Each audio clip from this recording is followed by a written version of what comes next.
A pleasant good morning to everyone, and welcome to this week's edition of the Carlos Brown Show right here on the Black College Sports Network. Yours truly, Carlos Brown, joined already by the panel. Good afternoon, Willa Brown, in a cold Baltimore. Yes, indeed. Yes, Better you than indeed. me, Willer. Good morning, Coach Petaway. Good morning. Good morning. I don't like the cold anymore. Oh, no, sir. Good morning, Charles Edmond. Oh. Good morning. I agree with you, Carlos. It is cold here. We got a few snow flurries. Oh, boy. Yeah, I can tell you. The whole nation is gripped by this cold weather. But at some point this week in Baton Rouge, it'll be back up into the upper 60s. Can you believe it? Thus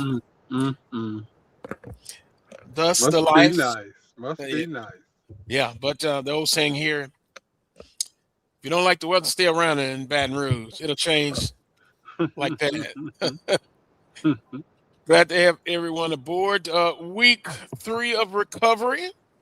I'm doing much better. You see, I'm back in my regular site, although there has been some joy and pain, like sunshine and rain. But guess what? I'm pushing through. Here's what's trending on the Carlos Brown Show. First place at stake in the Southwest Athletic Conference in women's basketball in Lorman, Mississippi. No, it's not in Baton Rouge. Southern and Alcorn State will get it on in a couple of hours. Also, we hadn't talked a lot of NBA, but the NBA trade deadline is near. Giannis, the Greek freak, on the move, Coach Petaway? Yes, it should be. No, Pat. No, Pat. No, don't give up. Don't give up the roster for that one move. But we shall see. We'll get that conversation going as well. And then, of course, our SWAC basketball report. Now, first and foremost, Coach Petaway, and I'm going to remove myself from the question that I got. Maybe I can't be objective enough. You and Willa can be. Southern lost 75-74 to Arkansas Pine Bluff, and I tell you, some Jaguar Nation is saying something is amiss. Something is not right. I step back from the situation, and Coach Petaway and Willa Brown, Jaguars, and I know we talked about a couple of weeks ago. I said at this point last year's team was better than this year's team. They've had some injuries. They've had, I believe, maybe some chemistry issues, but with all said and done, they're still in the race. But Coach Petaway, what say you about this Southern men's basketball team? I think they're going to be okay. It's still early in the season, and in that particular game, you only shot 22% from the three. You know that's you just an off, an off shooting night when it comes to the three ball, and you all depend on the three ball a lot. You were 6 for 27, so that's fixable. That's something that could be fixed. So there's no. I don't think you need to panic. This team is just not as talented as last year's team. What expectations and see, this goes back to just like in football. Your expectations are so high in Jaguar Nation that when you're having an average or a decent season, you all don't understand that. You think everything has to be a great season. That's not going to happen. Nobody does that on any level where they have a great season every year. There's going to be some peaks and valleys. Right now, you all are in a valley, but you can still get to the peak. You can still get to the mountaintop. So it's a little too early to be panicking right now. That was a poor shooting night from the perimeter, from deep. You did okay from the free throw line. You were 20 out of 26. And I think anybody will take that. And a lot of times in basketball, Carlos, it's matchups. How well does your team match up against Pine Bluff? I remember one year I was beating everybody in the SWAC except Arkansas Pine Bluff. You know why? Because we had matchup problems. That team, we did not match up well with them, and that's the only team that could beat us twice in the same season. That particular year. It was Pine Bluff. And And the day playing. Go ahead, and you know, bottom line is this, Carlos. Like Coach Pettaway said, you don't need to panic. You know, every season, pretty much, you're gonna lose a couple. You should win, and you're probably gonna win a couple. You should have lost. Right. Yeah, but all those things have a tendency to kind of balance itself out when it's all said and done. You know, you guys are coached by one of the better coaches in the conference. No ifs, ands, and buts about that. You know, and folks just need to chill out a little bit. Let the man do his job.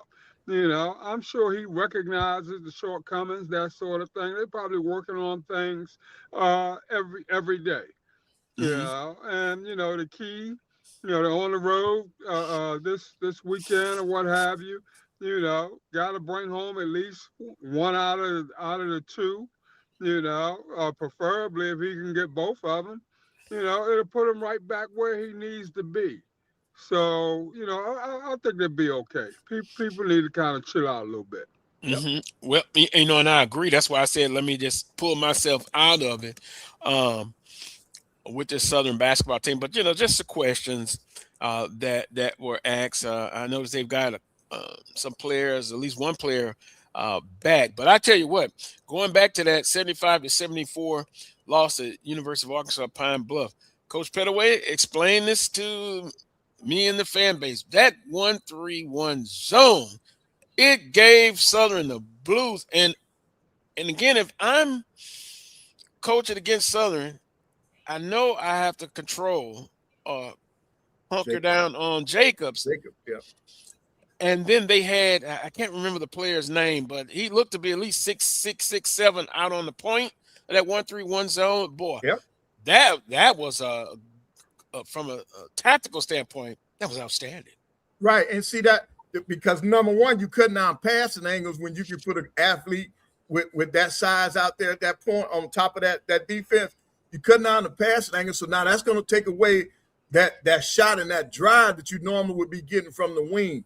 So that's why if you got the athletes to play the 1-3-1, and if some people do it out of 1-2-2, but you're still going to put that great athlete at that point so that guy can disrupt the other team's offense. And that's what happens a lot of times in these zones.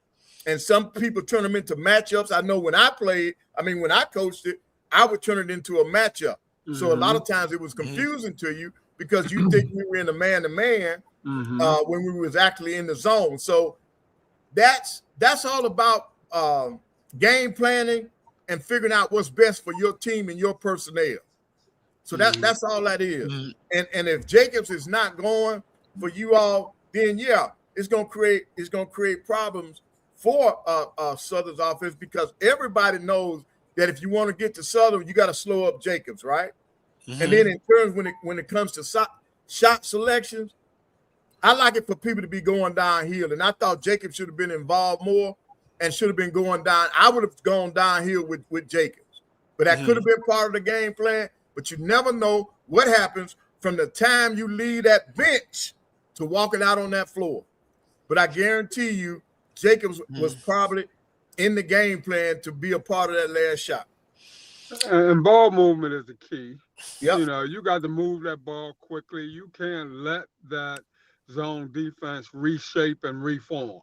Yeah, so you catch the ball. If you're holding it for 2-3 seconds, you've given the defense time to readjust and reacclimate, that sort of thing. You got to keep swinging that thing. Got to keep swinging it till you find the weak point, and then go ahead and take advantage of it and let the chips fall where it may. Well, question, two-part. Future opponents, will they implement this 1-3-1 zone against Southern University? And two, do the other teams left on the schedule have the ability to do it? See now, Carlos, you just ask your question and you just answered it too. Now, a lot of teams are not going to have the same personnel, so it's not going to work. They may have a 6'7" guy, but he's not athletic enough to play that point to disrupt things. And if I have not played that 1-3-1 all year, I'm not gonna put it in for no one game and get my butt beat. I'm gonna do what I've been doing. I'm gonna do what we've been doing has been successful for us. Mm-hmm. And most good coaches are going to do that unless when we look at this, we break this film down and we see that that's the ticket for you all. But in the SWAC, there's not enough time to be changing stuff midstream. You don't have enough practices in between games to implement something like that. If we have not been doing it, I would not. That's me now. I would not. I wouldn't either. Right. That's why I asked the questions, Well, and I got the answer. Charles, we might have to put you out on the point. Go ahead. Defensively. well, you all don't see it on camera, but off camera here is head coach Jake Morgan trying to get the scouting report right now. Since it's right next to me. Coach Morgan, you got that? Yeah, he said he got it.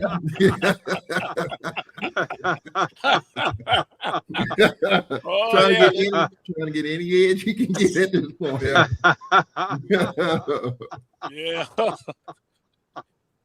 Yeah. But Charles, the men dropped 75-74, and then due to inclement weather and the cold conditions, they moved the game. Originally, it was for Monday against Valley. Then it was Tuesday. Then it ended up being Wednesday at 1 p.m. And the Jaguars took an 80-69 victory over Mississippi Valley State, but it wasn't easy. And to the success that Coach Johnson and the staff have had, guys, I still believe. I may be wrong, just my opinion, but they're still going to get everybody's best shot. And Valley hadn't won but one game, and boy, people were worried. My cell phone was blowing up. Oh, this is too close for comfort. But at the end, they were able to get the victory, and that's what I'm the most happy about. So it sets up a big one against Jackson State this afternoon. I think, Carlos, when you talk about expectations, and I know Southern fans, the Jaguar Nation is kind of disappointed that where they are right now. But you look at the standings; they're only 2 games out of first place, and and I think they beat Bethune-Cookman, right? On the road. I think Bethune has to make that trek, I believe, to Grambling as well as Southern. So really, they're only 1 game back. But I understand the expectations. As far as what the Jaguar Nation expects. They are the defending regular season champs. And so I think the expectation is that they should be better at this point. But Bethune is much improved. Who would have thought they would be much improved? Who would have thought FAMU would be much improved with Charlie Ward in his first season? And to be perfectly honest, who would have thought Jackson State would be where they are? And beating FAMU in the last second after getting beat by 40 almost by Bethune the 2 nights before. So I think for Southern University, just some expectations there. But, they have a chance to get right back in it. You win a couple in a row, you're right back in the race. And, Bethune doesn't have anything easy going for them going to Alabama these next couple of days. Yeah. So this it's fluid. This stuff could change on a night-to-night basis. And, yes, Mother Nature has upended Southern's schedule, just like Mother Nature upended our schedule as far as, we're supposed to play Grambling Thursday. Now we got 4 games in 7 days. Starting today. We play Southern today, Grambling Monday, then Thursday at Valley, then Saturday at Pine Bluff. 4 games in 7 days because of Mother Nature. So this could get interesting for the Lady Braves here as we're in a unique position. Being in first place through 7 games or being tied for first place, something that we haven't had in a long time around here. So this stuff is a moving target and things are going to change nightly. Yeah, and we said last week, I still believe it's going to come down to the last week of the season. Yep. Some call it competition, parity, what have you. But if you kind of look at on the women's side, you got Southern, you got Alabama A&M, and Alcorn State. And quietly kept, if I can say it that way, a lot of the focus has been on Southern, of course, defending regular season, the tournament champions. Alcorn State, who is Charles, been to the SWAC tournament championship the last 2 years. 2 years in a row. I don't know who I could talk to, but Pat Riley said Gilbert needs an extension and a raise. And you got the extension. I like to see. Well, yeah, extension is good, but how about some coins? Yeah, I think we got that too. Okay. He got a 2-year extension. This is the first year of it. Yeah. And so now we just talked about expectations, right? 2-year extension. Wait a minute. Well, hey, I mean, I hadn't talked to y'all AD, but I think he deserved a little more there. Extension wise. I'm telling he got you, a 2-year extension. Don't give him too much too early, Carlos. The Be complacent. the expectation from what I was told is that at some point we got to hoist some trophy, whether it's a regular season trophy or a tournament championship trophy. That's the expectation now. And so we are on course right now for that, being near the top teams in the conference. And, you know, we lost to A&M, one of the best teams in the league. Bad night at the office, and A&M was playing lights out that night. And now we got Southern University. You have a chance to be in the race. Now, you know, I was talking with Kilbert about this the other day. You know, the unfortunate part is we only see A&M one time, and we only see Southern one time. Normally in the old SWAC regime, we would see him twice. You only see him once. So now you only get one crack at the apple. Now, there's a lot of ball left to be played. You're a little more than a third of the way through. But we need to get this one to stay on course. And I think Charles, with you guys' budget being the way it is, to be in the hunt like you all are is miraculous in and of itself. Good coach. You know, and, you know, so my thing would be, you know, I mean, you're in the conversation, you're in the discussion. You know, every now and then, you know, you squirrel might get a nut, you might be able to get over the hump, that sort of thing. But, you know, you guys are always in the conversation. To me, with the budget that you all have, that's good enough for me. That's good enough. Bottom line, that's good enough. That's good enough. And you know, I'm gonna play devil's advocate, which I'm kind of good at that. What if they get to two scenarios? What if they get to the tournament championship and they lose again? Or B, what if they don't get to the SWAC tournament championship? I still think, based on what his body of work done, it should be even no discussion about it. Gilbert's done a tremendous job. I have a lot of respect for him, and I would have fought for a long extension and a little more, you know, coins, maybe some bonuses, you know, set in there. But I kind of now feel like I'm on the other side. I'm usually saying, you gotta kick that door and get a championship. But I mean, because what he's doing, folk need to be grateful. Thank you. And hope with a big H that they can keep him. Right. See, that's one thing. Consistency, the question is going to become, what can he do with a full deck? Right. You know, let me see if I can pull him away from Alcorn, you know, and bring him in my stable where the resources are a lot more plentiful. Right. To me, your expectations should not exceed your budget limitations. Exactly. Okay? That's me now. As a coach. Print that on the T-shirt, Coach Fedaway. Well, I'm gonna say this. I think last year's team was about as stocked as we could get with Destiny Brown, Charmaine Finley, Zanaya White. Last year's team was stocked and ready to go to win a championship, but it didn't happen. This year's team, we still have some talent. We have some experience. We don't have the size that we once had, but our defense has just been the reason why we're where we are. You know, it's a struggle for us to get to 60 points a game. We're one of the best defensive teams in the conference, but offensively, we're near the bottom. And what we got to deal with today, Southern can score the basketball. Yeah. Okay. Southern can turn you over, Carlos. I did the math. In conference games, Southern Lady Jags are generating 23 turnovers a game. Wow. So when you do the math there, you're only shooting like 31 or 32% from the floor in conference games. We're going to have to do a better job. Shoot the ball better. Okay. We're going to have to protect the basketball. We've had some issues with some turnovers. But our defense is going to have to be spot on. And Southern's going to try to turn you over. And this is going to be a physical game today, Carlos. Southern, Nate Kilbert on film and said Southern's physical. And he was joking with me. He said he's going to talk with the officials before the game. He said, hey, this is a basketball game y'all calling now. Let's keep that in mind. This ain't a football game. In other words, it could get grimy inside, grimy in a good way. So 80s and 90s basketball. Yeah.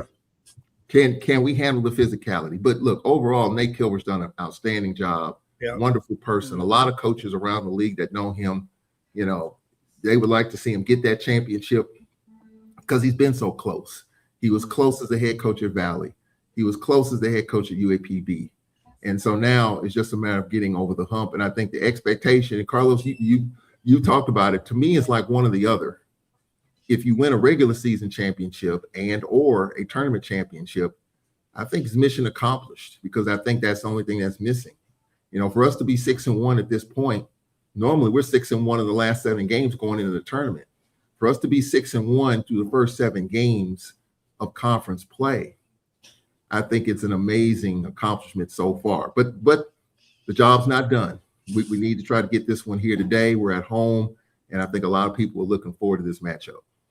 Right, and then now, speaking of the matchup, when you all came to Huntsville, A&M beat you all on the inside because they used their side. Now, if Southern tries that today, I think Southern will be successful.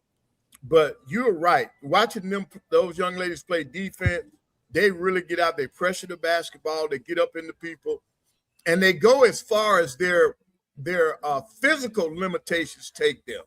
Because once they get inside and they're overmatched, there's nothing you can do. That's when physics plays a part. But you're right. He has done an outstanding job, and I'm looking forward to this matchup. You know, having SWAC TV gives all of us an opportunity to watch more teams, and I've had that's what I've enjoyed about this year. I wanted to catch the Southern game the other day, Carlos, but they kept changing the time on me. Oh, One time the game is at this time, and I missed the game. I'm ready to sit down and enjoy the game. I pull it up, it's over with. I'm like, wait a minute, they skip to 1 o'clock. A 1 p.m. start, and Right. also Miss Hall is back for Southern University, 6'5". You remember her from Alabama State? She transferred in. She looked good the other night, just kind of getting back into the flow, and she's every bit of 6'5". So, but I understand what's going on now, but I also look at historically, traditionally, when Southern has brought in good teams, it's always a grind and a fight in Lorman. And I expect nothing else this time. Look, prognosticators probably have Southern favored, but Southern will have to go in and win it on the court. And I expect a tough battle. And speaking of the women, boy, I got a chance on SWAC TV to see Southern Jackson State. Once again, going into that game, I'm like, it's going to be a battle. It really wasn't. Southern just took them out to the woodshed. 67-43. And when you look at that Southern basketball team on the ladies' side, just like the men, they have a lot of depth. They play a lot of people, and they try to turn you over, and they come in waves at you. And Jackson State was overwhelmed. Right. I think, Coach, this is injuries too. Go ahead. I'm sorry. Yeah. I'm just getting ready to say. I think that game was more so about what Jackson doesn't have. Right. Jackson doesn't have their top 2 players. One of them, from what I was told, quit. And I don't know about the other. So Jackson is definitely shorthanded, and so this is not the same Jackson State team. I mean, Southern is good. There's no doubt about it. But Jackson State doesn't have the weapons that they had probably a month ago. And, you know, right now it's just for Margaret Richards, it's tough right now. Yeah. I mean, I think the expectation, we talked about it already. What's the expectation for Margaret Richards coming behind Tamika Reed? You know, it's almost like coming behind Nick Saban. It's not the coach that comes behind Nick Saban. It's the coach after the coach that comes behind Nick Saban. So the expectation for Margaret Richards was high following Tamika Reed, and it hasn't been there. And it's going to be tough sledding without some of her key players going down the stretch. They come here. They got some tough road games to go. I I mean, they're going to be in the tournament, but what's that team going to look like? So and I've been reading the comments on social media. Some people made the comment, bring Tamika Reed back. That's not going to happen. But I get it though. I get it because she was so good for the time she was there. Jacksonians, like all fan bases, are spoiled. I get all of that, but it's been tough for Margaret Richards' team. But Southern's good, no doubt. But Jackson State is very limited right now. Patience is the word that I was told. No patience. As a Southernite, be patient. So no, I spread the same wealth to everyone else. You got to be patient. Expectations are high in a lot of places, but Southern University did what they were supposed to do. They came in on the road, which is always tough, and they gave them a good old-fashioned whipping. and it didn't bother me that they had players out. Yeah. This is not the same team of a couple of years ago. It's Jackson State. It don't matter because the shoe wheeler was on the other foot. Jackson State. They sure were. They wouldn't be worried about, well, old Southern has some injuries and stuff. You want to get in there and get the job done. So a huge one as we skip back and forth. Also, I guess special guest is Coach Robert Valdez. He's a former Southern alum, former player, was on Grambling State staff for a while, went back to high school, and now we're going to talk with him about, back at head football coach on the high school level. We'll also get his thoughts on Southern football program and where they are now. And by the way, they signed his number one quarterback out of St. Well, not signed. He committed. Yeah.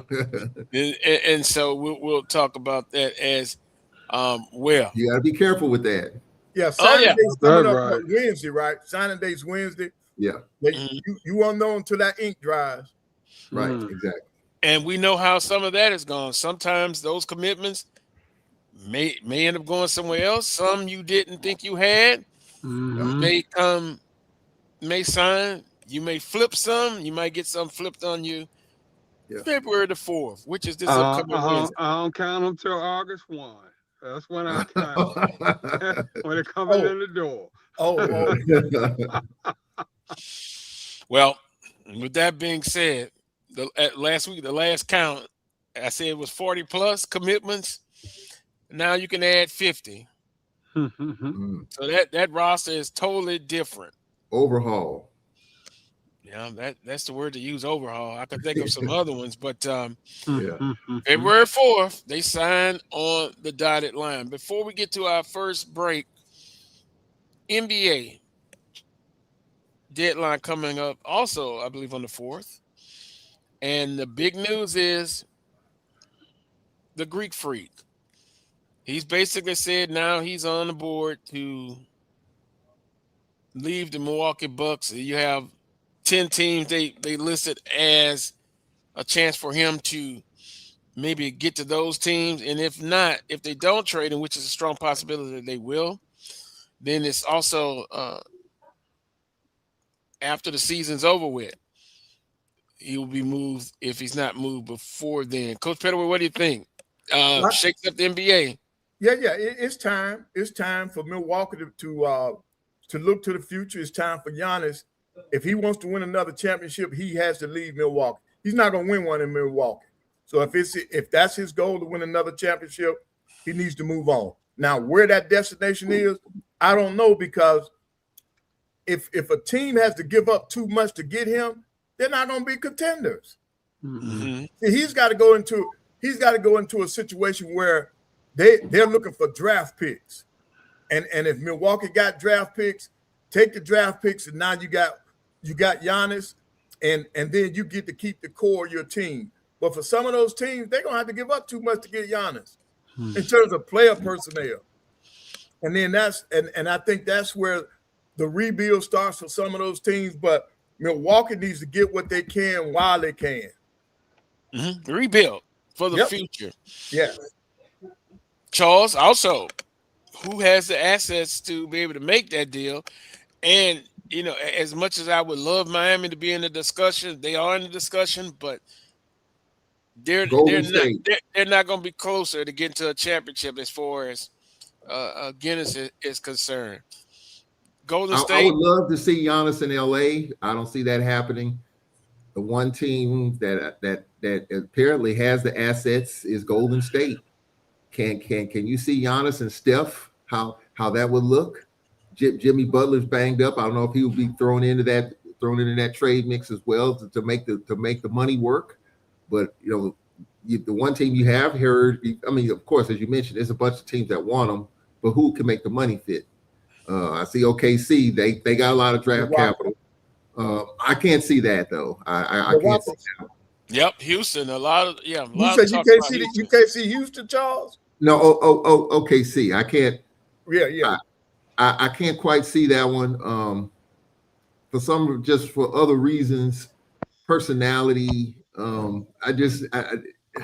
That seems like an odd fit to me, even though from a basketball standpoint it would work. But they got the capital to do it, though. They got draft picks out of the what to be able to make it work. I would like to see him being paired with Steph at Golden State. I like to see that one. Now, whether that happens or not, I don't know, but I like to see that. The Rockets, I can see that one too. I can see that as well. Yep. With KD in there. But I would say Golden State first and foremost, and then even the New York Knicks. I've heard them mention in that as a possibility, but can they'd have to give up a lot to do the Knicks want to do that, considering the window is very narrow because they got to get to the championship, or else they're gonna have to blow it up at some point, sometime. Is this the time to do it? Well, and then too, you have to look at which team, like OKC. No, they won a championship, and they're so close to maybe going back to back. Right. Can't see that. Golden State, that would be tough. Yeah. You see that combination, but will it be enough to get out of the West? See, I don't think so. I think they're not as close to a championship as their team is constructed right now. So that's why I would say Houston could be the best fit. What do you say, Coach Fedaway? But Carlos, can you see Giannis listening to Draymond Green? I don't. I don't see that. I don't see Draymond putting his finger up in Giannis's face and Giannis accepting it. I don't see that. So I think it's got to be a good fit. That's why I don't see Golden State being a destination. If they get Giannis, in my opinion, I think Draymond Green is gone. However way they make it work, I don't see Draymond Green and Giannis being on the roster together for very long. Okay. I think Draymond. I mean, I like Draymond, but I just think it's time. All that attitude and all that other stuff is just time out for that. I mean, yeah, he got his chips, he's got his money, he's got his rings. It's time to part ways with that. And so I can't see Giannis and Draymond being there together long term. Maybe for this year, if you make the trade, yeah. But then this summer, I think they'll find a way to move on from Draymond Green at some point. Look at that, Coach Dahl, bowling coach, says get rid of Draymond Green.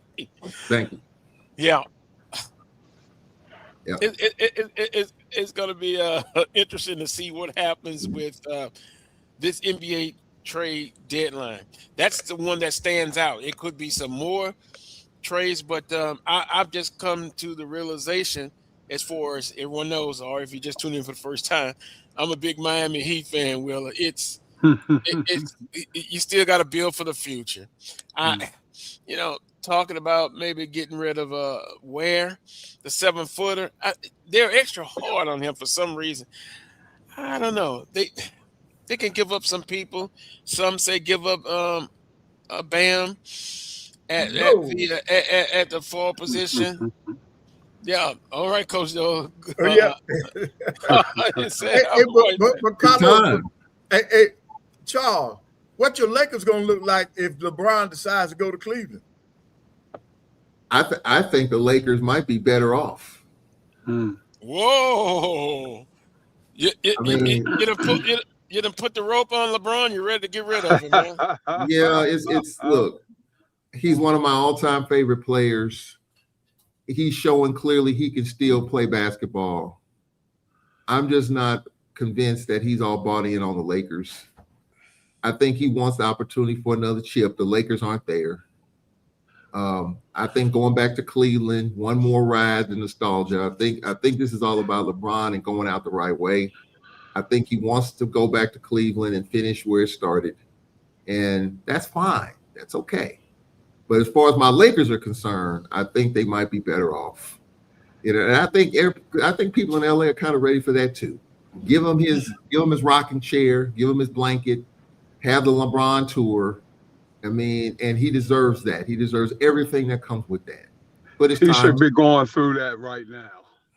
Well, I agree. It should be happening now, not next year. All right, well, he should be rocking right now. Yep. He can't carry a team like he could 7-8 years ago. Yeah. He's clearly on a decline. Let's make no mistake about that at all. So anybody think they can trade for LeBron and he's going to carry him to the promised land? Them days are over. Done. Mother Nature and Father Time are still undefeated. Yes, they are. We're always in the realm. Yeah. Look, yeah. The kneecap injury I got, don't you think I would probably recover a little quicker if I was 21 and 31? Oh, you got, as my late father said, you got to learn to accept things. Mm-hmm. He had a great career. It's time. It ain't no crime. It ain't no crime. No. It ain't no crime. It's just. And Carlos, when he was injured, the Lakers played better anyway. They played better without him before he came. And remember, they went in the losing slump because they had to learn how to play with him again. Mm-hmm. And that hurt them, man. So yeah, Charles, you might be right. They might be better off without him. And then I agree with you. This should be his victory tour right now. Mm-hmm. Well, I think from a PR standpoint, because everybody was kind of waiting for LeBron to say, because he made this big announcement, and this was before the season. Everybody thought this was going to be his last year. He announced something else, something dealing with a wine company or alcohol company. Yep. And everybody thought this was going to be an announcement like this is it this year. So when that didn't happen, you knew he was going to play this year. But I think you're going to probably hear that next year. Get him to Cleveland, get him back where he started, have the farewell tour. It'll be wonderful. It'll be great, and hey, the Cleveland Cavaliers will be right there too. So I know he wants to win those 6 titles. It's not going to happen. I think he's come to that realization too. It's not going to happen, So have the farewell tour. Let's celebrate him, get him in the Hall of Fame. And I think everybody's good. LeBron is good. We all will be good. Get him in the Hall of Fame. Hey, is he first ballot? Or is he Bill Belichick? Oh, definitely first ballot. Definitely first ballot. Yeah. Definitely. DLOB says time for all eyes on the next generation. And guess what, Charles? I'm going to push back a little bit.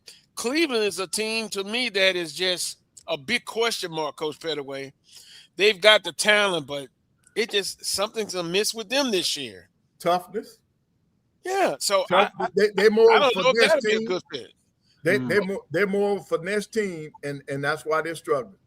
Well, that is the word of this generation of basketball. NBA, college. Remember how we talked about it? It's finesse. 7-footers shooting out on the wing, not getting down in the box. Will and Coach Pettaway, I think you guys would go nuts. Yes, indeed. If you were coaching this time, but that's the way of the world basketball wise. It's I call it European influence. I long for the days, but I won't hold my breath, that nasty 6'10" guy down in the post with his back to the basket, play inside, then out. Now it's as soon as you hit half court, big men are shooting threes.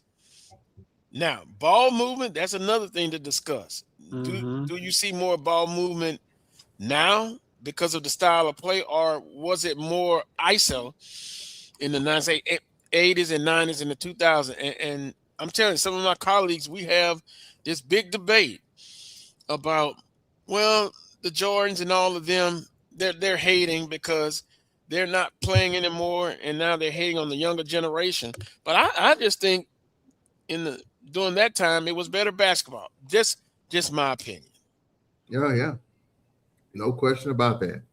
And I think NBA fans are kind of letting it be known it's a different game, and I think it is different. And I don't know if fans are really grabbing onto it like they did back when Jordan played, or the early years of LeBron or Reggie Miller. I think the attitude is different because the game is definitely different. Hand check, Coach Pettaway. Right. Oh, man. Body up, baby. Body. And now you got 5 out, 5 people playing on the perimeter instead of having anybody in the post. You got more dribble handoffs now. See, back in the day, you could hide a guy. If I had a guy that couldn't dribble, you never knew he couldn't dribble. Because put him in a situation where he didn't have to dribble the basketball. Mm-hmm. You know, and then if you had a guy that could not make a pass, you didn't know that because you hid that kind of stuff. But now, man, you get exposed on everything because of the style of play. Everybody's got a 5-out offense. Everybody's going to do dribble drive. Everybody's going to go dribble handoff. You know, that's the way the game is. A copycat. Basketball is copycat. When one thing happens that's successful, everybody tries to duplicate that. Well, Edwin Moore says, yes, the game is dependent on the three more now, but this current era of basketball requires toughness, defensively, and taking the ball into the paint. Right. You agree with that? But see, they're taking the ball in the paint off the dribble instead of passing it in the paint. Along for the days when the no layup rule was in effect. Right. hey, Wheeler, there you go. The no layup and no dunk rule. You didn't know right. You better if somebody dunk, it better be a hard foul in there. You got that right. It better be there. Take him to the wall. Take him to the wall. Yes, well, the officiating has changed as well. They probably call 50 fouls. You know, referee perimeter on the outside. He calls the foul. The guy on the baseline, he's moving back and forth. They alternate. But boy, it must be a blind spot on that baseline. Yeah, that referee on the baseline. I'm still not happy with that performance. But Coach Federer, what's your thoughts on the hacking the big man even when he's not in the action? Well, I think if it's to your benefit, go ahead and do it. I never did it unless now the game. Hold up, if it's a close game and you got a joke on that floor that can't shoot free throws, and I'm trying to catch up, we're gonna put him on the line. Yeah, but not like they do it now. It's 3-4 minutes left in the game. I mean, 5-6 minutes left in the game, and they grabbing the guy that's away from the action just to put him on the free throw line. Now to get him off the floor, they'll do it. They just did that the other day in the SWAC game against was it Florida? Yeah, Florida A&M game. The Florida A&M and Jackson State. Jackson State did it the other night. They did it the other night. They fouled because the big kid from FAMU could not shoot free throw. He was throwing up all them bricks. They put him on the free throw. So they traded baskets. He missed. They come down and hit score points. So it's a strategy that a lot of coaches are using now. And speaking of strategy, I nailed it. In our predictions last week, hear me out, Coach Pettaway. I said Jackson State would lose to Bethune-Cookman. Boy, that was a blowout. Yep. Oh, my goodness.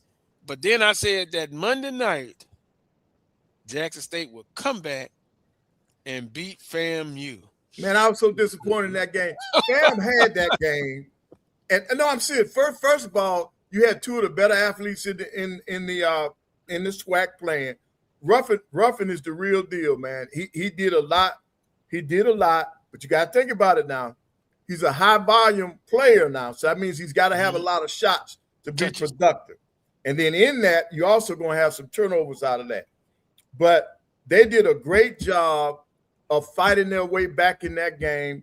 I thought that when Florida A&M had the big lead, they started taking ill-advised shots. They were taking shots that they should not have been taking. And then on the last play of the game, man, you got to be going to the basket. You cannot, you can't rely on a 3-point shot to win a game. You at home, go to the basket. They were blowing the whistle. Make the officials blow the whistle, or just go in there and score the ball off the drive. That's what I would like to see. Take that same scenario with Southern and Pine Bluff. I know, that's what I'm saying. Yeah, boy, and that young man, when he's hot, he's hot. When he's not, he's not. One of my favorite players on Southern team, but boy, that was, that was tough. That was tough. At least maybe take it in and make the officials make the call. Officials? Oh, I don't know. That was at the FG Clark Activity Center. There's no home cooking. I thought, guys, that was one of the more impressive victories of the early part of this season. But Jackson got beat by almost 40, and I went and looked at some history. You don't see too many blowouts like that in SWAC games. We had a game several years ago. We beat Pine Bluff by like 38. That game, that loss by Jackson State, I thought it was kind of historical, but I went and looked at the numbers. Not exactly so. There have been some other games that you've lost by that margin before. But for Jackson State to lose that way, because I didn't expect that.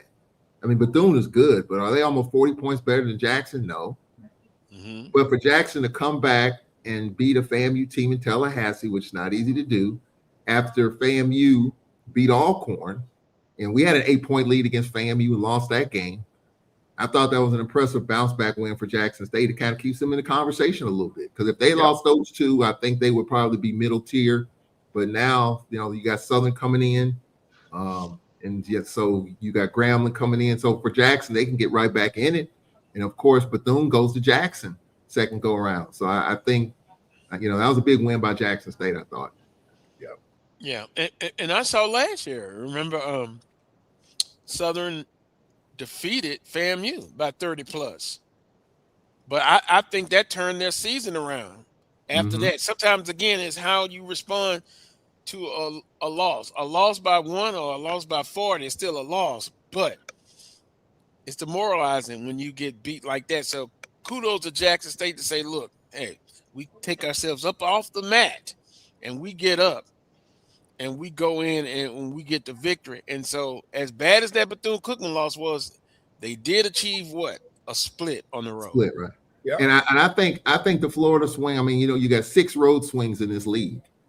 And I think the Florida swing, to me, is one of the toughest road swings of all the road swings.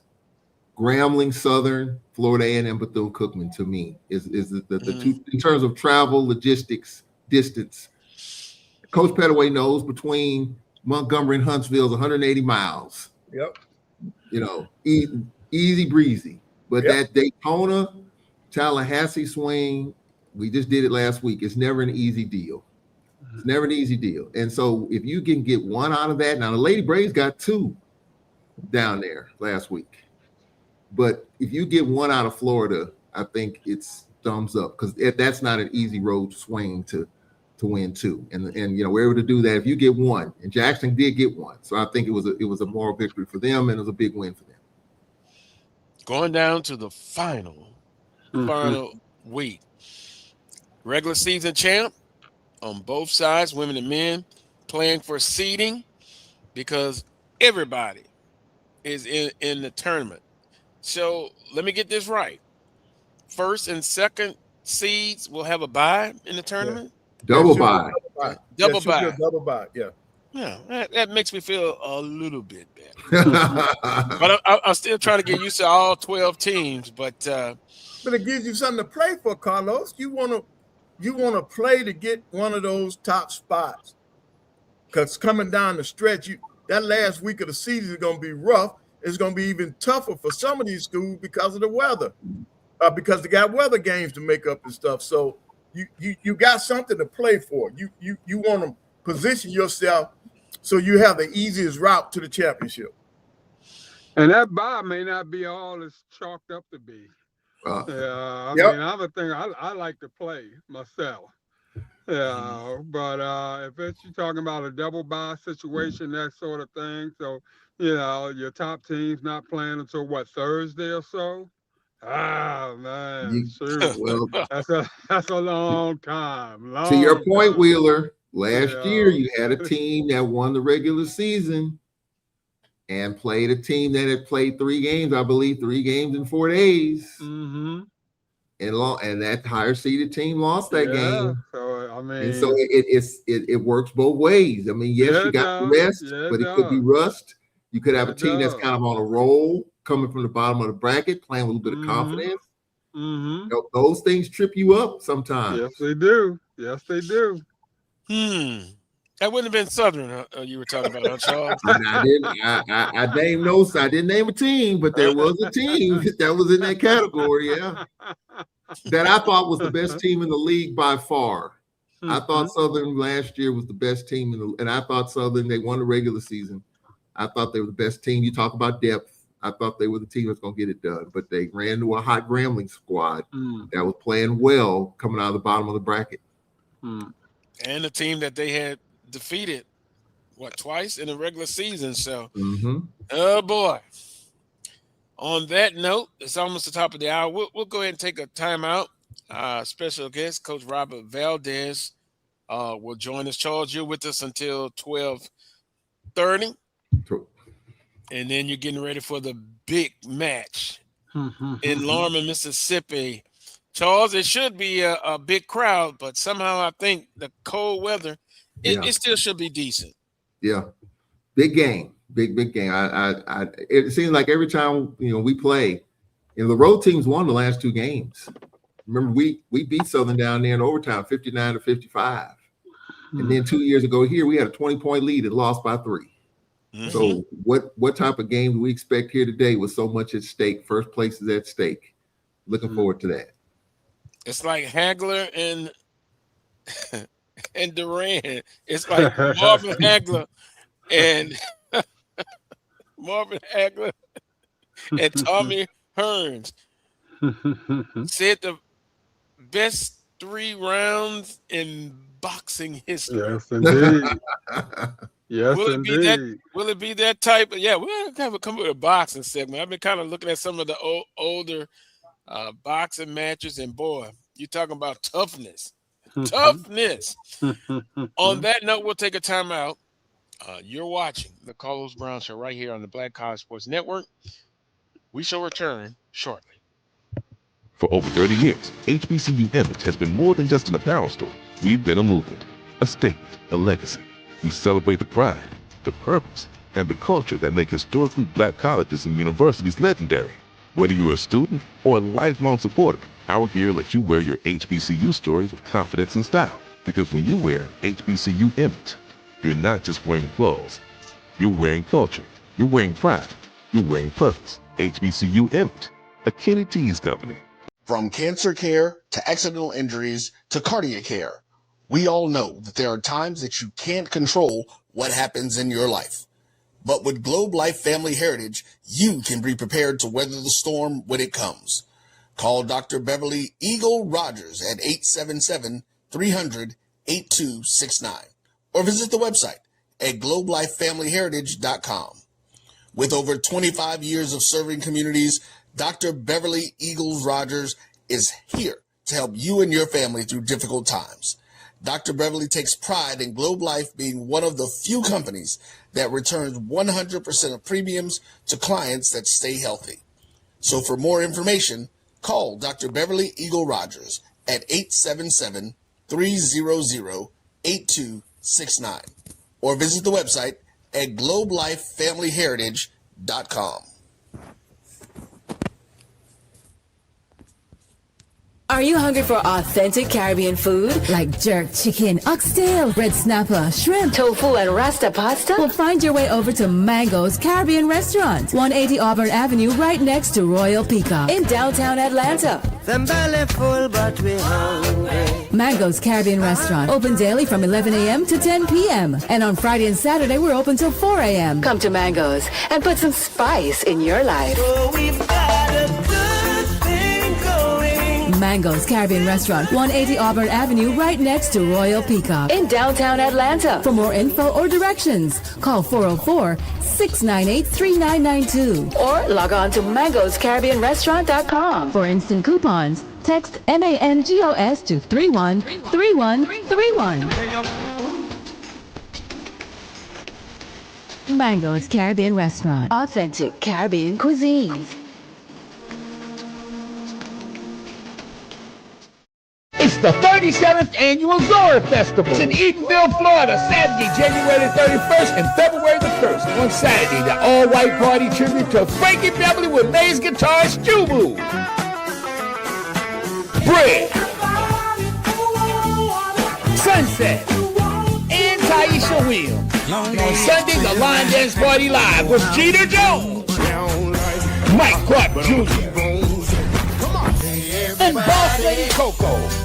Tickets available at zorafestival.org. You're looking for the latest information on Southern University sports, the Southwestern Athletic Conference, and HBCU athletics. There's only one place to go. Tune in to the Carlos Brown Show, exclusively on the Black College Sports Network.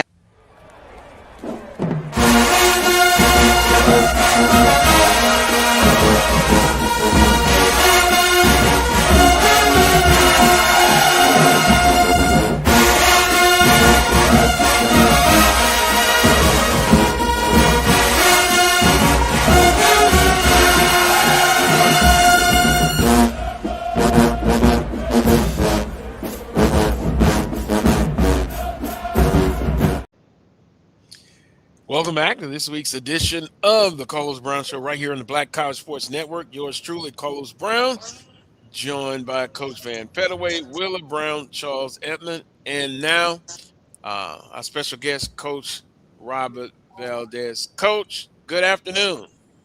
Good afternoon, man. How y'all doing? Coach. All right. Good. Good to see y'all, man. Y'all look just as good as y'all did since last time I saw y'all.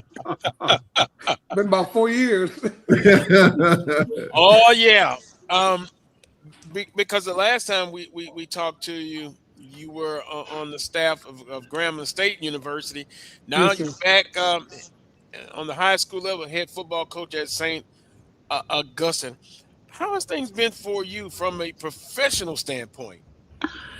It was good, man. I tell you, going back to my St. James day, I think that professionally the best thing that happened to me is got out of my comfort zone a little bit, and I give a lot of credit to a guy like Hugh Jackson, who saw something in me and asked me to come be part of his staff, and somebody that I still talk to from time to time. And when he was let go at Grambling, it was do you continue to kind of chase that, or do you just go home and be close to the family? My parents are not getting any younger. I got a grandson now, so the St. Aug opportunity was a good one. It was too good to pass up. So it's been good. It's been very fruitful for me for the last couple of years, and just excited for the path that we're on. St. Augustine High School, a rich tradition and legacy. You guys made it to, and Coach, I try to keep up with the different classifications, but you made it to the finals against the other school in New Orleans in the car.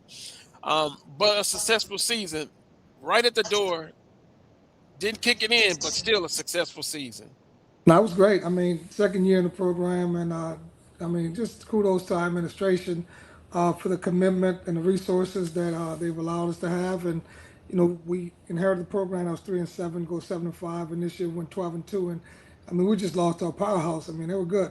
33 seniors and 18 signed in December. So they had some dudes. You know what I'm saying? So they had some serious dudes. But very proud of our coaches, our players, our parents, and everybody that just believed in the process of what we're doing. And I think that we're in good situation. I think that we have some good years to come. Just continue doing what we're doing.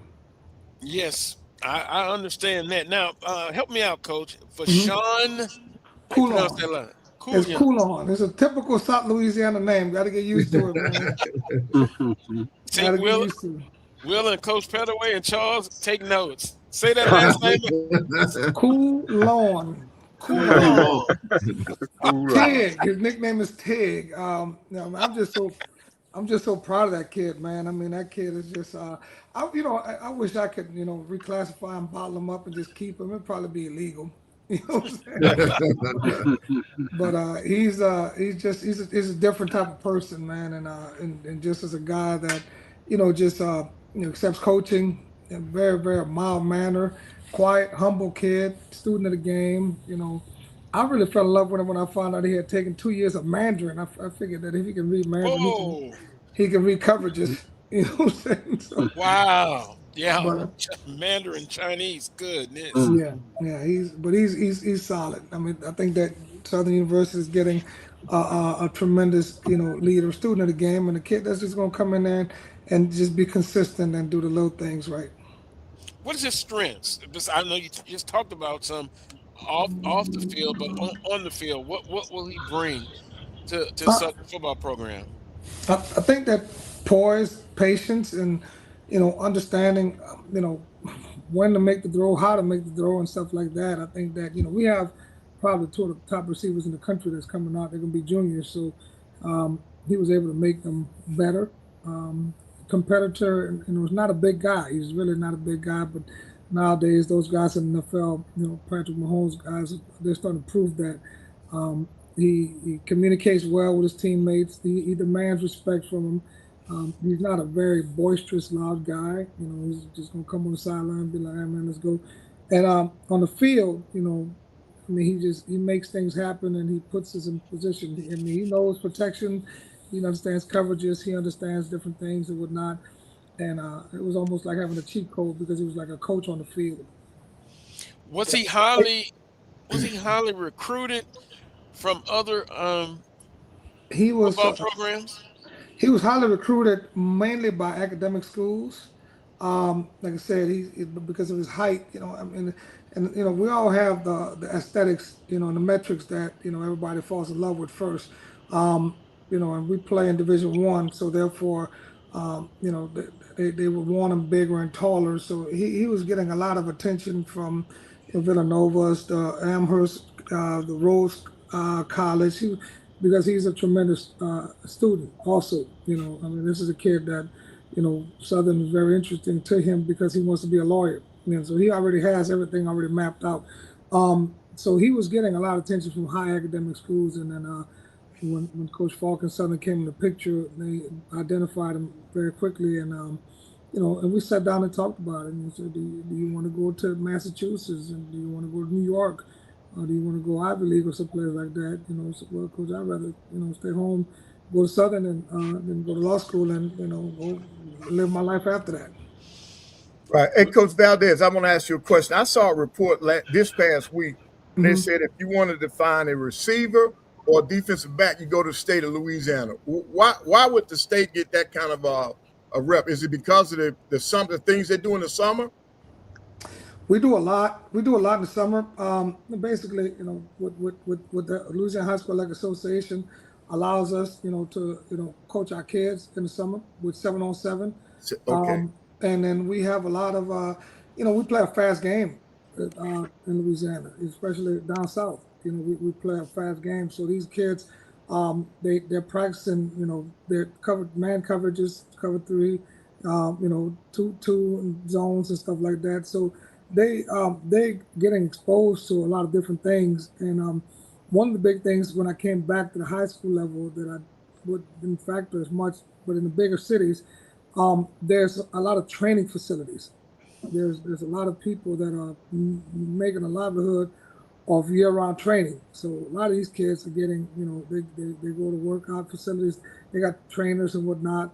We're blessed. I mean, we have, as saying, my defensive back coach is Patrick Robinson that played for the New Orleans Saints, and so he coaches our DBs and things like that.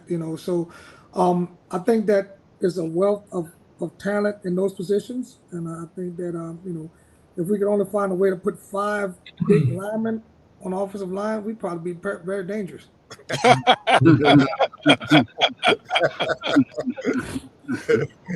Now, Coach Valdez, we'll Now shift to you Hmm. mentioned Coach Falk and Southern Hmm. University. You're a Southern alum. Yes, sir. Um, what has been your overall impression, albeit early? They hadn't played one game yet, but kind of what is your perspective on Coach Falk, his recruiting philosophy, and the staff that he's put together? Well, I think that one of the things with Coach Falk, and kudos to for making that decision by Southern University and all that. But I think they just had to interject some type of excitement. It was a situation where either you're trying to excite the fan base with the hire, but in terms of his recruiting and the things that he's been able to do, the people that he's been able to attract, he's attracting guys that he knows, guys from playing career, guys from reference from, he comes from Deion Sanders' tree, and he said in an interview that Deion pretty much um, set him down and gave him the blueprint of what basically he did at Jackson State and whatnot. So him going out and getting a lot of these guys that have some NFL experience, and look, I can say it, and I don't have no quarrels, about being right or wrong or indifferent. Um, you're either going to hire guys that you can afford, or you're going to hire guys that already have money, because most of these places don't have the money to go out and attract a different tier of coaches that are major recruiters that are established and are established coaches. So therefore, when you have a guy like Coach Falk that basically goes into the guys that he knows that have already basically substantial incomes, or are financially set to just come in here and just want a shot. So that become a philosophy. I tell you sometimes that I learned, you may not be what they want, but you are what they can afford.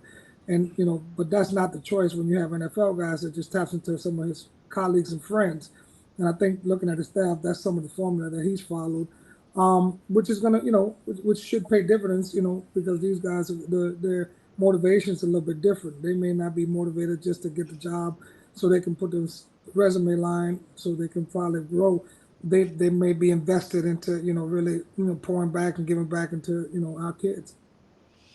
And that kind of leads me to, some would say you strike while the iron is hot, but Hmm. as far as and we had chairman of the board, Tony Clayton, on a couple of weeks ago, and he was talking about, from a facility standpoint, some of these things should have been done before. I know for a Yes. fact that they had put in writing what was needed, but now with Coach Falk coming in, from a resources standpoint, facilities, I think it puts them in a position where they can get these things done, albeit it should have been done before.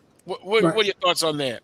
Well, I think that's a two-tier type of scenario for me because of, like I said, being a Grambling, being a Southern alumni, and where I'm at right now. I think that there has to be a strategic plan for capital improvement, and that plan has to be vetted, and the funds have to be in place. But also, you're right now, dealing with a bigger issue. I mean, the bigger issue to me is how you feeding these kids. What's the nutrition like? I Mhm. mean, you want to run a car fast, but you have to put gas, and the oil has to be clean. So we have to really be committed towards, making sure that we're properly providing these kids with the nutrition, and then after that, the facilities kick in because your weight room and your weight staff and the strength and conditioning. I mean, you watch these kids nowadays, man. The game's gotten faster and leaner. It's not like it used to be where you had a couple of just big, huge guys. You need guys that can run, and you have to be able to sustain that for a long time. That's where your athletic training staff comes in. That's where your weight room, strength and conditioning staffs come in, and that's where your nutrition comes in.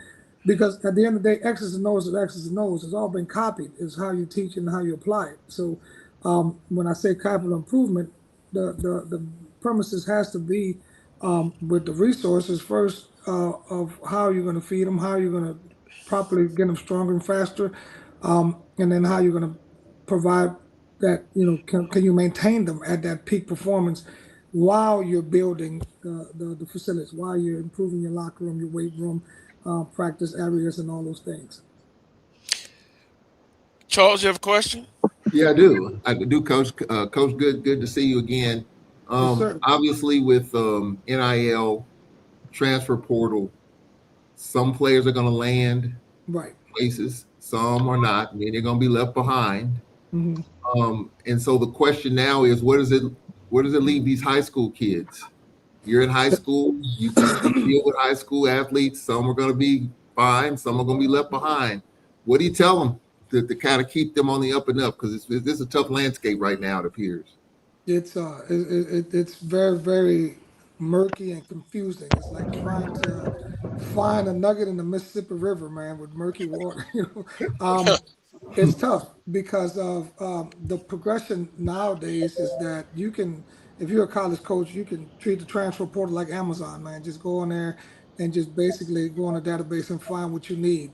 And you're going to get guys that are 21 years old that know how to they understand practice and understand how to play the collegiate level, where it is more easier for you to win now than to go get a high school kid and invest in, so therefore, that's the tough area that we as high school coaches have to deal with. I mean, we're constantly making phone calls. We're constantly badgering coaches, and because right now it's transfer portal first, then JUCO, then high school, in that order. And so therefore, if you're not, and I have to have that conversation with my guys. If you're really in the 10th grade and you're really not knocking on national recruiting lists, that you're pretty much ranked on the top in your state in those positions, it's going to be hard for the major schools to recruit you.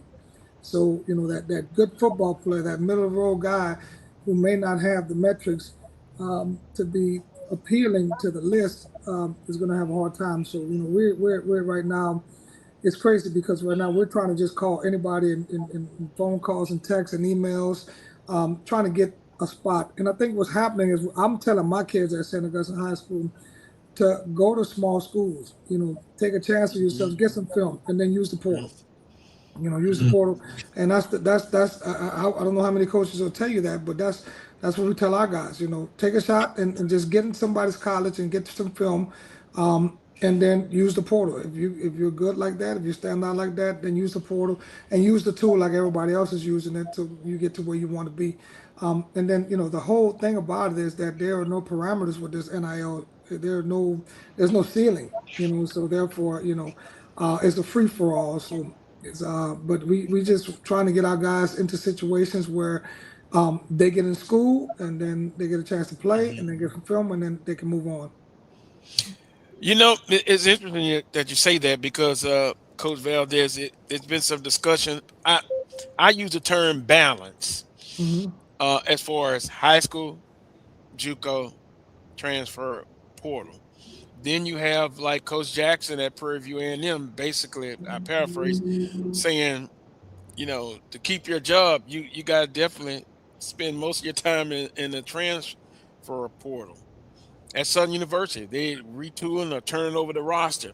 It is balance. Should I use that term balance in recruiting, or is that something that probably is not something that I should say as far as if I was a coach, having that balance in recruiting? Well, I think that, when people look at recruiting, they have to understand you have to recruit your own team as well. You have to continuously re-recruit your own players because that room changes year to year now. The microwave society that we live in right now wants instant results. They want instant wins. And it's going to dilute the game. The quality of the game is going to be diluted, and you'll see it in NFL in a couple of years. You'll see a good, crisp NFL game actually is boring. You know what I'm saying? It's actually boring. You know what I'm saying? But you'll see the element of mistakes become more prevalent, which probably will make the game a little bit more exciting. That's why college football is so exciting, because you have young kids that are out there, they're playing their hearts out just to get a chance to get to the NFL. But what I mean by that is that, when you're in that college room and you're talking about balance, that's a great assessment, but you have a board and you're basically putting 20 kids per position. You're contacting 20 kids per position, and you're just trying to make sure if you can land on what you need to be able to have a first string, a second string, and a practice scout squad. And so if you can go on and knock out your number ones, then after that, it's like playing spades, man. You get a whole bunch of possibles, just trying to win them. Wow. And that's the best way. That's the best way, man. That's the best way, man. That's the best way to describe it, man. If you can land a big joker, a little joker, and maybe an ace of king, shoot, you're good, man. And that's recruiting nowadays, man. That's recruiting, and you build a roster around those guys. Yeah. but you go, and in using that philosophy, you go after your needs first. Yes, then you go back to all that other stuff. Because that's a great one there. I know they use that one, boy. That's it. That's the best way I can explain it nowadays, man. I'm telling you. You look at their hand, man. You can't lie, man. You put your head down, Lord. I gotta go work. And it's a tough situation from the administrative standpoint, the ADs, the coaches. Yeah. I get it. They're in a tough spot. So I guess I'll throw out the balance term, Will. It's no such thing anymore. That was the good old days. Yeah, but I think it's still relevant though, Carlos. I think it's still relevant. And it's still a recipe for success in the long run. Yeah. And my thing is, while we're preaching to these kids, let's preach loyalty. Yeah. When a school takes a chance on you, and we know, like Coach just said, in today's time, it's a lot of kids are being left out in the cold. But when a school does take a flyer on you and bring you in, let's stick with that school. Let's stay with that school. When they help to develop you and make you the kind of player that somehow, some way, somebody else now wants you that did not want you in the beginning. Let's show some loyalty to those who, kind of felt that you were it for them from the start. And, because it just seems like the loyalty factor's gone out the window now. These kids, I've spent a whole lot of time getting developed at School X. I've arrived now, at least I think I've arrived. And now I want to jump in the transfer portal and see if I can do better. Right. Well, and speaking of that, while we've got everybody here, the panel and our guest, Coach Robert Valdez, I was thinking about Andrew Body, who went to the transfer portal. Now he's coming back. He's allowed to come back to Alabama State. And then Wouldn't come back to me. I don't know about that, Wheeler. Call me I don't know about that dog can hunt there. Now that dog can hunt. I don't care. We would have had that discussion prior to him deciding to leave. Look, son, this is a big decision you're trying to make here. But if you leave here, you walking out on the school, you walking out on your teammates, so forth and so on. It'll be a different world. You decide to try to come back. It's going to be different. So, I mean, understand all that prior to you putting your name out there. So, I mean, Coach Pettaway, I ain't going to sell my soul for a win. That's true. 10 pieces of silver, huh? Yeah. Well, from a competitive standpoint, I look forward to seeing them, Southern and Alabama State, from all I've been told. First game of the season, week 0. Wow. So we'll see them, and then also Charles Edmonds' good friend. Reports are that he will be the next head football coach at Bowie State, Dawson Odoms. Oh yeah. What I hear. Big Worm, yeah. Big Worm, good for Big Worm. He didn't want to go. He didn't want to go out to Missouri, Carlos. Oh, that was too far away from home for him. Wife didn't want to go. Yeah. I'll be honest. I saw him coming back to the SWAC. So I guess that's out of the picture now, but reports are that he will be, if he wants it, the head football coach at Division II Boys State. Well, quickly, let me chime in on that body on the body thing. So Cedric Thomas, our coach, felt the same way right before he took the job. He leave, ain't no coming back. But I asked him at the end of this past season, had you softened up your stance on that a little bit? And he said, yeah, I have. And he said he got a daughter at home, and I mean, it was more family, the family tie-in. But I think, for some coaches, and maybe because Andrew Body was a pretty good talent and someone chimed in, like the door was always open for him to come back. But I'm just wondering what coaches feel about that in general. When you hit the portal, like Wheeler said, once you hit the door, don't turn around, don't come back, or you won't be back. But look, Charles, isn't it based on if you don't burn any bridges? Right. If you don't burn any bridges before you leave, because now what about if Body told them, yeah, coach, I'm thinking about getting in the portal, or I'm thinking about transferring. And what if they allowed him or gave him an opportunity to say, well, if it doesn't work out, we still got a spot for you.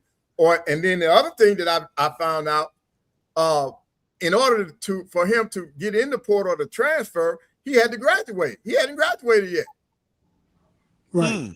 So that's a part of it. Yeah. That's a part of it. Yeah. So you gotta look at all of that, man. Yeah. But I think that's just like when you recruit a kid coming out of high school. If that recruiting process was okay and that kid does not come to me and he goes off to another school, if it doesn't work out there, I'll bring that kid back. That's different, Coach Pettaway. That's different. That's a totally different scenario right there, because you have already established that rapport with that kid. And for all intents and purposes, if that other school hadn't come by, he probably would have come to you. So you don't have an issue going back to that kid, because he chose another institution up front. But if he comes to you and you have helped develop that kid, gave him an opportunity to be the person that he is, and now he wants to go to a greener pasture, I got to take umbrage with that. Okay, it's hard. Coach, it's hard, Coach. I know it is, Wheeler, but let me ask you this. Aren't we as coaches and administrators, isn't it our job to get these young people to look out for their families? We want them to develop them so that they're in a position to be good people in society and to help their families. If that kid is on my campus and plays for me, and another school comes in with an offer that we cannot give that kid, there's no way I'm going to hold that against that kid if he's looking out for his family. There's no way I could do that. And then if that does not work out, yes, I'll bring him back because we already had a great relationship. But, Coach, you have explained that scenario to the kid up front. Okay? And that scenario has to be presented to the rest of the team, because they're going to feel a certain kind of way also. Nobody's begrudging the kid going to make money and take care of his family, that sort of thing. Just know what you're getting into, okay, when you step out there. So, I mean, if these things are put on the table in advance, my captains are good with it, player team good with it, the whole 9 yards, that sort of thing, then I may consider what you're saying. There you go. But if you just going just because you feel like you're the hot topic right now, I put all this time and effort into helping develop you and give you the platform to where now you're a much better player. And you just going just for the heck of it, that sort of thing, because you want the bigger name on your resume, you want this, that, and the other, like you said, it's all about how you leave. And it's all about the discussion that we have prior to you leaving.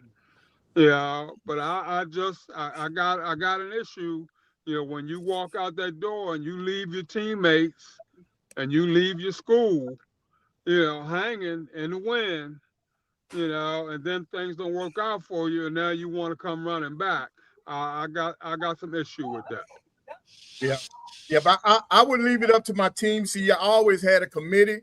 The committee would I would have a sophomore, a junior, and a senior, and they could override my decision as a group because they represent the team.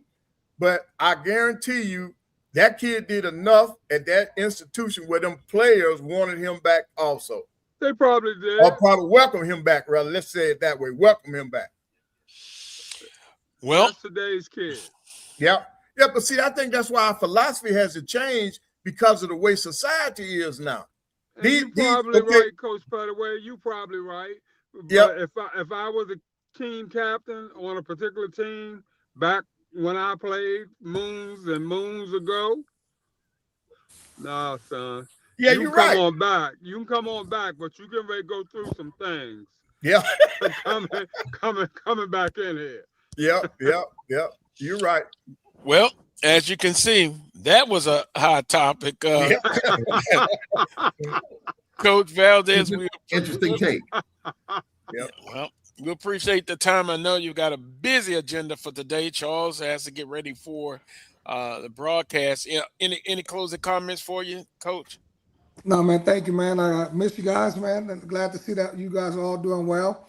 Like I said, thank you for the support. And I think that, all good points, man. Everybody's making good points. We are in uncharted waters when it comes to intercollegiate athletics. And, I guess, we'll figure things out as we go. Yep, but Coach, I want to thank you, Coach Valdez, because I promise you, man, them possibilities are there. And I really like that. That's a good one, Coach. Thank you, man. And we'll check back with you yes, sir. throughout the off season and Yes, sir.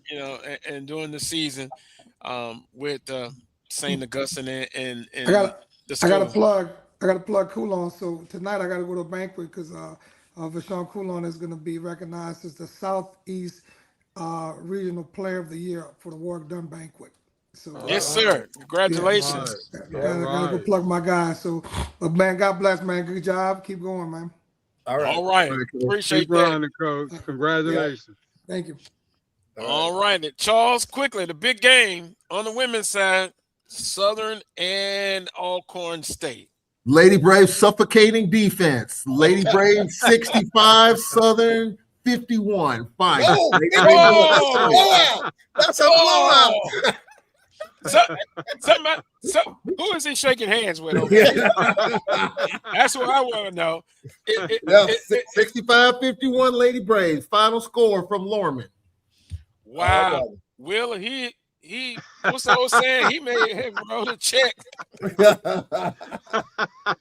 Charles, if not that if they could lose, there's always a possibility, but 14 points, I'm going on a hunger strike. I'm going on a hunger strike if that happens. All righty. But all right, guys, we'll break it down next week. All right. All righty. All righty. Coach Petaway, help me out. Yep. Game of the week. Of course, we talked about on the women's side. That's Southern and Alcorn State. Who do you like? I'm gonna be honest. I still like Southern because of the size. Mm-hmm. Because when I saw Alcorn State live here at Alabama A&M, we won the game because we put the ball on the block. Coach Fonte's gonna put that ball on the block. Alcorn does not have the physical size to stop them. So I'm going with Southern because of the size. Wheeler? I like Alcorn defensively. Really applaud that defensive effort and, the gumption that goes behind that. I think Southern just got a little too much for them. Right. And I think it's time for some separation. And today might be the time, that these teams start to separate a little bit. Well, you're going to get it on the men's side now because you got matchups that are going to create some separation. Mm-hmm. For instance, like right here, Florida A&M and A&M. Yeah. They're right 2 and 3 mm-hmm. are going against each other today. So some separation is going to come there. And then I think the another good game is going to be Bethune and Alabama State. Mm-hmm. So the two Florida schools coming to Alabama. Back when I coached, Alabama State has always been our rival, but one thing that we talked about as coaches, we wanted to make sure that it was tough for teams to come to the state of Alabama. We would help each other when it came to the other SWAC schools because they were doing it to us. They did it to me when I first got in the league, and I didn't even know it, Carlos, until one of the other coaches told me. I'm gonna be honest, Coach Striblin, he told me, he said, "Boy, you know why you have it rough when you go to some of them places?" He said, "Because they ganging up against you. Them fellas talk. They talk, and that's what started this thing." So then we got with Alabama State, and we said the same thing. Hey, man, let's get together and make it tough for these teams when they come to the state. So we would exchange scouting reports on teams that came to our state because they did it when we would go there. And so now somebody, I think it was Charles, that talked about how tough it is to go to Florida to play now. Well, they're trying to turn Alabama back into the same thing. Matlock and Coach Jackson, they're trying to turn the state of Alabama into the same scenario where it's tougher for teams to come in here and get out of the state with a win. You know, that's interesting. I always thought that the Mississippi schools always, even when picking the player of the year and all first team, second team, the Mississippi schools, they stuck together. But that was just always a rumor. Hold up now. Back in the day, Coach Moreland at Texas Southern and at Jackson State Scoggins, man, them guys, they work together. PD and Texas Southern didn't work together. It was Texas Southern and Jackson State working together. The plot thickens, man. Coach Fedway, the plot thickens. Yes. They used to make it rough. Man. On the women's side, both women and men in action today. Grambling State at Jackson State. Wow, Jackson State. Do I think they come back and bounce back against Grambling State? Coach, I think after that vicious beating, I think they're going to come back and they're going to pull themselves up off the deck, and I think they get it done against Grambling State. You disagree? I'm not sure, man. I think they got so many people hurt, man. That's just like when they came to Huntsville, that was the first game without their point guard here. That's why we were so successful. That young lady just got hurt, so they didn't have time to recover from that. And now they've lost Massanet too. I don't know. I don't think Jackson State is going to have enough personnel to beat Grambling. I think they're going to win one for the Gipper. It's them against it's them against in the Alamo. They're going to come out. And I think they'll get it done. Wheeler, you think Grambling's I'm going with Grambling. I think Grambling pulls it out.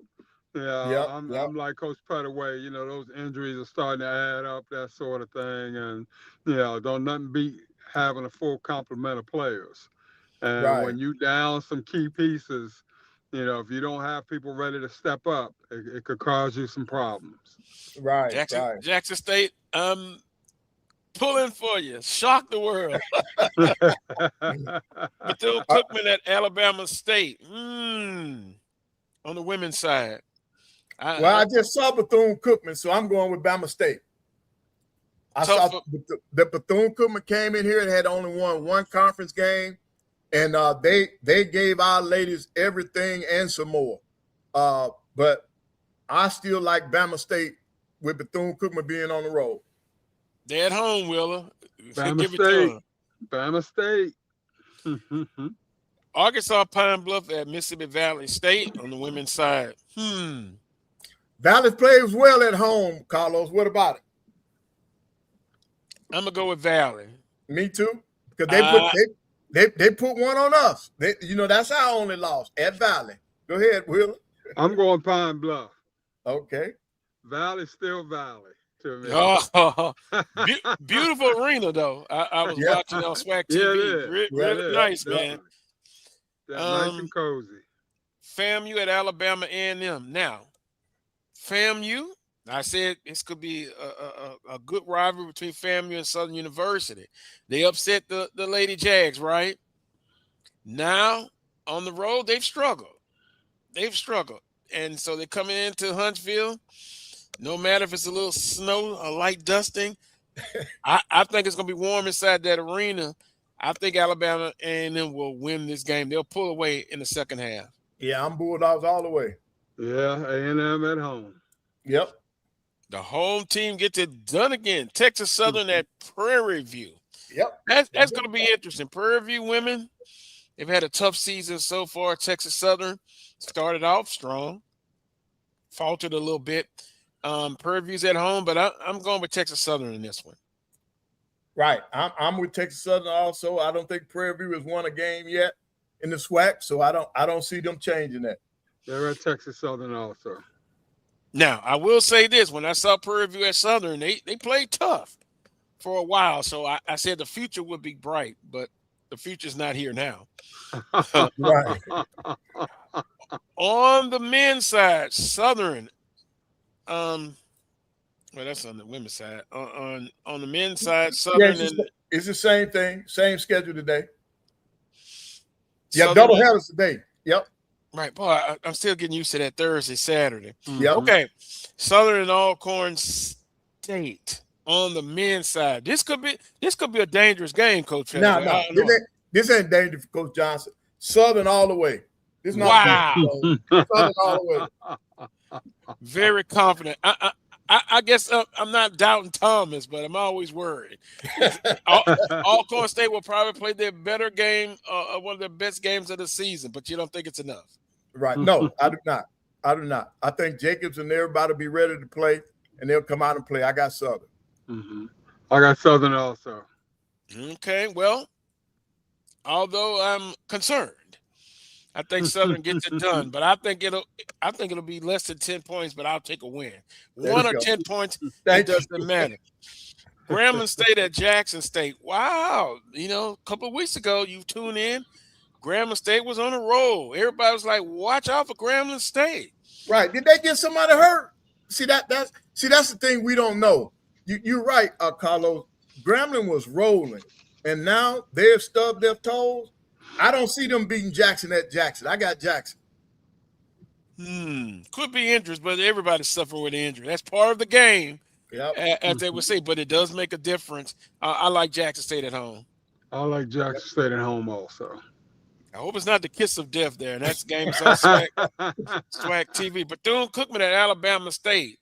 Oh, BC, they playing. They playing well. What happened to Alabama State, Coach Pettaway? Don't tell me injuries. It's like chemistry. It's like when you see them sometimes, they just don't have the chemistry. They got the athletes.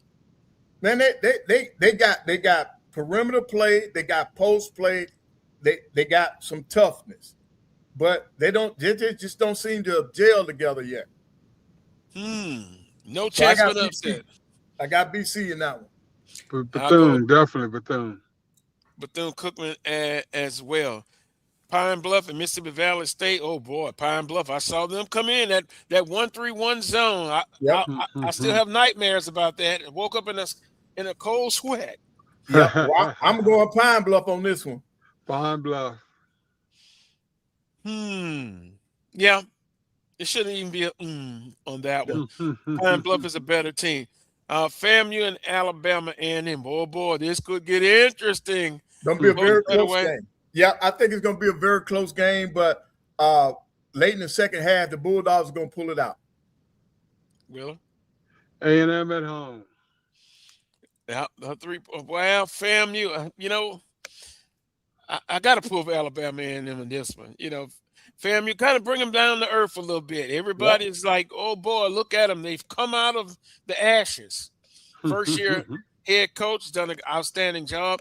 I think it's just tough to win on the road in this conference. By the way, Coach Pettaway, what would Southern's record be? 2 home losses. Yep, I know. My goodness, you never thought that would happen, but anything could happen. I like Alabama A&M in that one as well. Texas Southern and Prairie View. Man, Texas Southern spanked Alabama State. And A&M. Yeah, so it has Coach Jones have that team moving on up. I think they have poked the bear, and the bear is now moving. I got Texas Southern all the way. They've been poked. They playing well. I got Texas Southern on the road. Texas Southern. Wow, Prairie View A&M came in and took care of Southern, but I think that star player that I won't mention by name, I think he's been injured. Like as No, of he's right? back. He's back. Wait a minute, he's Yep. back, and they're still okay. Yep, he's back. Saw him the other day. He played against A&M. Okay. See, that's what I'm saying. I like the fact that now that the SWAC is picking up a lot of these games, you get to see more. Yeah, Joseph had 15 against A&M. He didn't shoot the ball well now because wait a minute, just 15 points. Yeah, wow. 15. Yeah, he was 5 for 15 from the floor. Interesting. Yep, 5 for 15, but he's back. He's playing. And the announcers were talking about him, coming back off the injury. Coach Pitwell, I've seen his act before. I know. Inconsistency. Yep. But I'll stop there because I'll be accused of being a hater. Oh no. And then Monday, FAMU and Alabama State. You got Southern at Jackson State, Bethune-Cookman at Alabama A&M, and Grambling State at Alcorn. That Monday night game, Southern at Jackson State, SWAC TV, Florida A&M at Alabama State, SWAC TV, and Bethune-Cookman at Alabama A&M. That's going to be interesting. Yes. Southern at Jackson State. I mean, it's a rivalry in football, we know, but it's also a rivalry in all sports. It's going to be tough Monday night for Southern University. But can they get in there and get it done? Yep. They I'm being on the road now, playing at Jackson. Jackson plays well at home now. They play well at home, so that's going to be an interesting game. And I think whoever can win the battle of the glass, I think will win that game, Carlos. Wheeler, a split on the road. I think it's time for Southern to start some separating here. Yep. Yeah, and they need to make up for that loss to Pine Bluff. Yeah, and I think beating Jackson or coming out of this weekend with 2 wins kind of go a long way towards them establishing themselves as players in the SWAC. What if it's 1-1 on a 2-game road trip? They need to get 2. Somewhere. Right, he's right. Somewhere down the line. Somewhere they need a sweep. You got to make up for that home loss. Yeah. Got two home losses. I know, that's what I'm saying. So you got to make up for one of them now. Yeah. It would be good to go into Jackson State and get it done. Hey, that looks like the AD. Hey, I'm sorry. How you doing, man? How y'all doing? Is that Dr. Brian? Am I wrong about that? Yeah, you're right. That's Wilbur. That's my partner. Hey, thank y'all for everything y'all do. Yep. All right, baby. Thank you. And tell Dr. Brown we got to get Southern and Alabama and them back on the gridiron. Hey, I'm ready. I own it. I own it. Y'all take care. All right. Yeah, it's going to be interesting. We talked about, as we switch a little bit, some of the football schedules are out. Southern University should be announced this Wednesday. You know, everyone's been asking, when is it coming out? Who's going to be on the schedule? Who's this? Who's playing that? So February the 4th, and then also they should announce the entire staff. And the other question I've been getting a lot of questions about is Coach McNair. I was told he's still on the staff. Now, at what capacity? So hopefully all of that information will be released Wednesday night at the recruiting celebration. So, Carlos, right now, the only person that might be back off last year's staff would be Coach McNair. Mm-hmm. I was told from a good source that he was retained. Okay.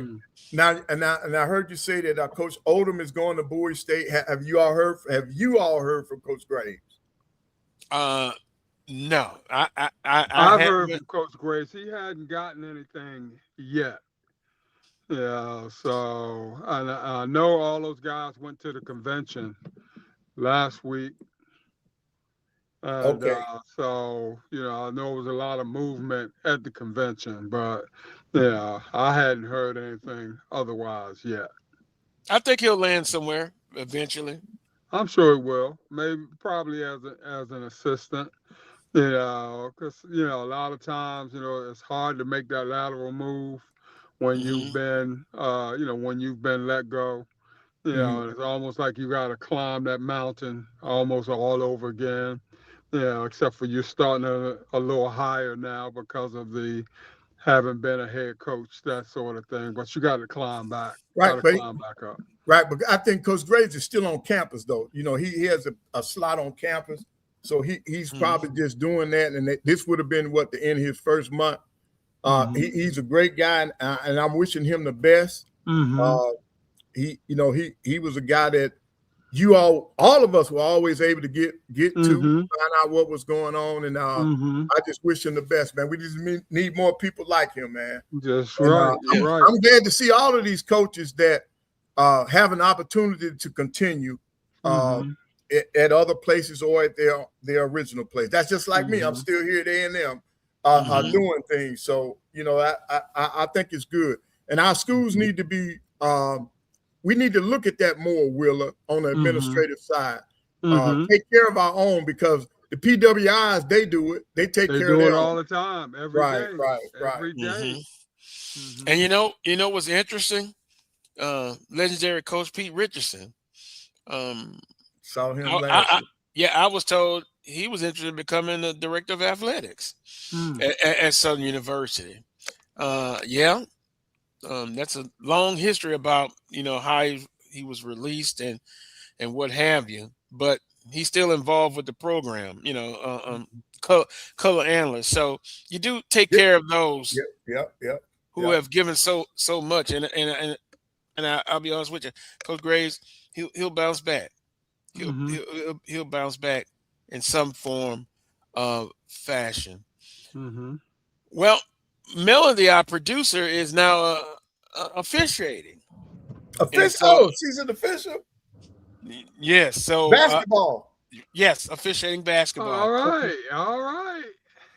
So I did talk with her briefly via text messages. So she'll be out a while. But my advice to her was, be the best that you can be, and try, when you're on the baseline going back and forth, try to really move really good so you won't have to defer all the time to the perimeter official. And she was like, "Come on, Carlos, stop it." Stop. But Carlos, that's a good thing when they do that, though, because now you're not just leaving it up to what you saw. You get another set of eyeballs on it. I think it's great, man, when they do that. Yes, but too much to my taste, Coach Pettaway, is they defer so many times. But I understand your point. Yeah, if you don't see it, then you've got your other perimeter referees, your buddies that can help you. But man, I've just seen some crazy calls, and I don't know.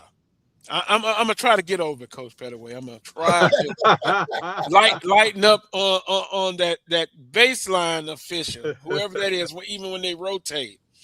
But they are human, and they're gonna make mistakes. I understand that, but less deferments. Unless it's student loans. Can't see what you don't see. Yeah. Yeah, but there's an old saying, there's two eyes and then there's the third eye. Yeah. The third eye, put yourself in position where you can see things. It'll be interesting. Want to thank everybody in the chat room for continuing the conversation. Also, Roy Evans and producing today's show as well, at least getting us started. I want to thank Coach Valdez for coming on and giving his perspective on different takes about his football program, high school football program, and then also his thoughts on Coach Marshall Falk. Spring practice will be here before you know it. Swag basketball It's starting to head, Coach Pettaway. Before you know it, it'll be tournament time. Next week, I'll try to put up the baseball schedule. Baseball's right around the corner. Woo, too cold for baseball. Yeah. But you know what? The teams from Wheeler's area, they always come down to the south. And now it's freezing here. So baseball season is right around the corner. Wheeler and Coach Pettaway, closing comments. We got a little time left. Well, yeah, I got about 3 minutes before I need to get out here. I think it's this is a big week. I think we can get some separation, Carlos, with on the men and the women's side. The big game of the week is that Alcorn Southern game on the women's side, and I think for me, I'm gonna be anxious to see how Florida A&M does on this in this game today with A&M. You know, signing day, this week, football-wise, so just kind of anxious to see, who gets what in the preliminary stages of things. So, want to keep an eye out for that. And just hope and pray these kids that's in the transfer portal find somewhere to go. Yeah, so I mean that's the main thing with me. A lot of them are ill-advised, Carlos, and so I just hope and pray that everything comes out for the kids that are in the portal. Yeah, and you're talking about the portal, but it's also building relationships. I was talking to someone this past week. Facilities, nutrition, NIL, all that's important, but he said don't forget the relationships. That coaches build with their student athletes and potential student athletes, because they really want to be there. They're going to be there. So let's keep that in mind. Also, thoughts and prayers to everyone out there dealing with the cold weather. That too shall pass. And before you know it, it'll be spring like 70 degrees. And you will be nice and fit and warm. Those are the beautiful days in this climate season. What else? We talked about relationships. Also, we want to briefly talk about who and what will be the best thing going as far as in the SWAC basketball season. At the end of the day, who will be champions? Tournament champions. Regular season is fine as well, but who will be tournament champions? On that note, we're out of time. I'm going to stretch out the old knee there, Coach Pettaway. There you go. Stretch it out for all those involved, for Roy and Black College Sports Network. Until next Saturday at 11 a.m. for another edition of the Carlos Brown Show right here on the Black College Sports Network. Until that time, peace and God bless. All righty.